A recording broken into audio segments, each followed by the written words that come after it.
नमस्कार दोस्तों, मेरे YouTube चैनल में आपका स्वागत है। भागवत कथा के क्रम में आज का हमारा शीर्षक है कामनाओं के अनुरूप विभिन्न देवताओं की उपासना तथा भगवत भक्ति के प्राधान्य का निरूपण, जो द्वितीय स्कंद का तीसरा अध्याय है।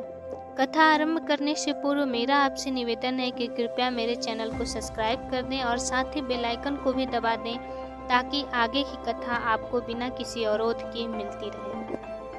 श्री सुखदेव जी ने कहा, परीक्षित, जो ब्रह्म तेज का इच्छुक हो वह बृहस्पति की, जिसे इंद्रियों की विशेष शक्ति की कामना हो वह इंद्र की, तथा जिसे संतान की लालसा हो वह प्रजापतियों की उपासना करे। जिसे लक्ष्मी चाहिए वह माया देवी की, जिसे तेज चाहिए वह अग्नि की, जिसे धन चाहिए वह वस्तुओं की, तथा जिस प्रभावशाली पुरुष को वीरता की चाह हो उसे रुद्र की उपासना करनी चाहिए। इसी प्रकार अन्य देवताओं की उपासना द्वारा भिन्न भिन्न इच्छाओं की पूर्ति की जाती है। जो बुद्धिमान पुरुष है उसे तो भक्ति योग के द्वारा केवल पुरुषोत्तम भगवान की ही आराधना या उपासना करनी चाहिए। भक्त भक्ति से अद्वैत सिद्ध करते हैं, यही भागवती मुक्ति है। 17 तत्वों का सूक्ष्म शरीर है। स्थूल एवं सूक्ष्म शरीर का नाश होने पर मुक्ति प्राप्त होती है। ईश्वर से विमुख न होना ही भक्ति है। सभी साधनों में भक्ति ही श्रेष्ठ है। भक्ति शून्य पुरुषों के सभी साधन निष्फल ही रहते हैं। जीव एवं ईश्वर का मिलन कराने का साधन कथा है। भक्ति तीव्र होनी चाहिए। बिना तीव्रता के साधारण भक्ति से कुछ नहीं होता। तीव्रेण भक्ति योगेन भजेत पुरुषम परम। श्री सुखदेव जी कहते हैं, परीक्षित, मुक्ति प्राप्त करनी है तो आरंभ में भोगों का त्याग करना ही पड़ेगा। भोगी ज्ञान या भक्ति मार्ग में आगे नहीं बढ़ सकता। भोग भक्ति में भी बाधक है और ज्ञान में भी। भोग की अपेक्षा त्याग में अनंत गुना सुख है। भोग में क्षणिक सुख मिलता है, पर त्याग से हमेशा के लिए अनंत सुख प्राप्त होता है।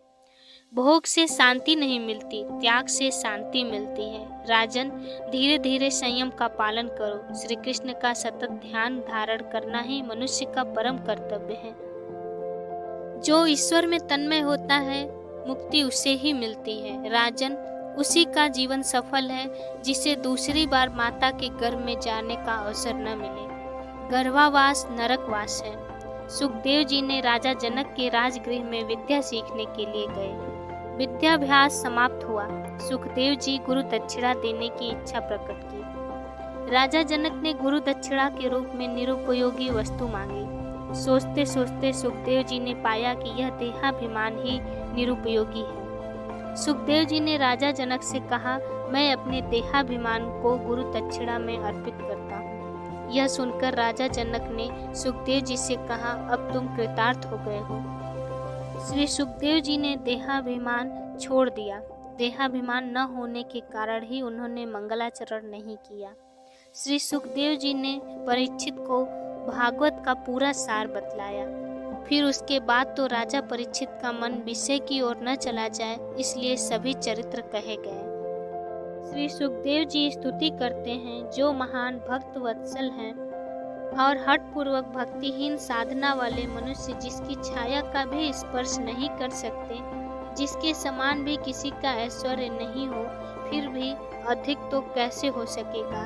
तो जो ऐश्वर्य मुक्त होकर निरंतर ब्रह्म स्वरूप का अपने धाम में विहार कर रहे हैं, ऐसे भगवान श्री कृष्ण को मैं बार बार नमस्कार करता हूँ।